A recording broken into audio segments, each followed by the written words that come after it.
Getting a Phase 1 environmental site assessment that has a recognized environmental condition identified in the report can be very frustrating. This video is to help guide some of your next options based on the report and its findings of a recognized environmental condition or a subset of each of the various types of recognized environmental conditions. Now, the first thing you want to consider in terms of the report itself is you should know what is the reason that there's a recognized environmental condition. And the reason could be a dry cleaner, it could be farmland, if your site was previously in agricultural use, it could be called a recognized environmental condition. If there is an adjacent site that has contamination on it, they might call out your site as having a recognized environmental condition because of that. So knowing exactly why there's a recognized environmental condition will make sure that you're clear on exactly what to focus on to do a further investigation if you think that's a good next step.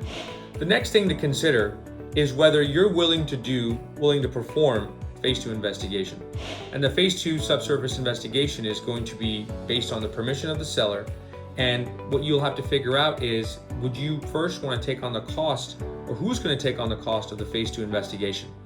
Usually, if it's a motivated seller that understands there's some issues with the property, they'd be willing to at least share the cost, if not take on 100% of the cost itself.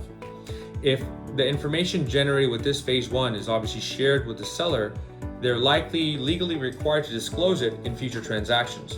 So it's probably in their best interest to deal and address the concerns with you and figure out a best way forward. But you yourself are going to have to work on making sure that you're comfortable with what that next step entails, which can range anywhere from $5,000 to $6,000 to $30,000 based on the level of impact and what we're really investigating. A lot of the cost of a Phase 2 investigation comes down to the number of samples and the amount of data that's being generated to properly address the concern of the environmental condition in a way that does not leave any quote-unquote gray area of potential surprises. The last thing we want to do is investigate a site, give you a cheap Phase 2 because that's what it takes to win the deal. But then a year down the road, you find out that there's another level of contamination on the property that we just didn't budget to investigate. So for us, it's being able to understand the expectations and subsequently present you with a couple of different options and how it impacts your deal and what the risk tolerance might be on your side. The third thing that you want to consider in terms of performing a next step investigation after a Phase 1 ESA with the REC is identified is what you're going to do after the data is generated. Generally, a Phase 2 investigation is performed with the intention of finding out whether or not there's a contamination source on the site or whether the site is impacted from an offsite source. Let's say the answer is yes, and it's a simplified answer, but let's just say for discussion purposes, the answer is yes, there is contamination source on the site or the site is impacted. It's always good to ask that question to the seller because then you want to know exactly what are they willing to do if there is contamination on the site.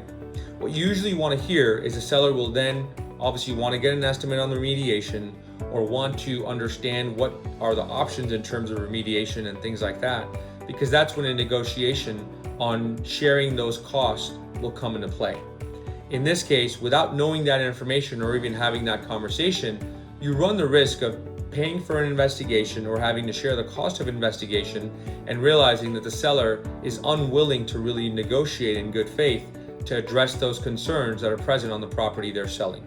So having these discussions up front before you generate any data is always a good plan, just so you don't have a surprise once you're already into the transaction and into the actual investigation itself. The fourth thing to consider is what's your risk appetite? What's your risk tolerance? In a lot of scenarios, sometimes owners or developers that are purchasing a site that is going to be a development site, they don't have the risk tolerance to take on a contamination site. Whereas other cases, the developer or the owner or the potential buyer, they do have the tolerance for it and they do have the wherewithal to stand through maybe a year's worth of remediation or whatever it might be because they're getting enough of a discount on the property. So kind of being aware of what that looks like and what your options might look like in that regard is always good. That way you're not surprised based on the pricing or the timing that some of these things might take. And even then, if you find a seller that's willing to just give you a significant discount enough to make it worth your while, you might help solve a lot of those issues up front by taking the discount and figuring out a way to get the deal done without having to have the Phase 1 ESA be a roadblock. So being aware of the risk tolerance level is always a great thing as well. The last thing that you want to consider is whether or not there are any out-of-scope items that are impacting the findings of the Phase 1 ESA. That's usually not the case, but generally issues like asbestos or radon or mold can impact a deal to the point where it is an environmental condition.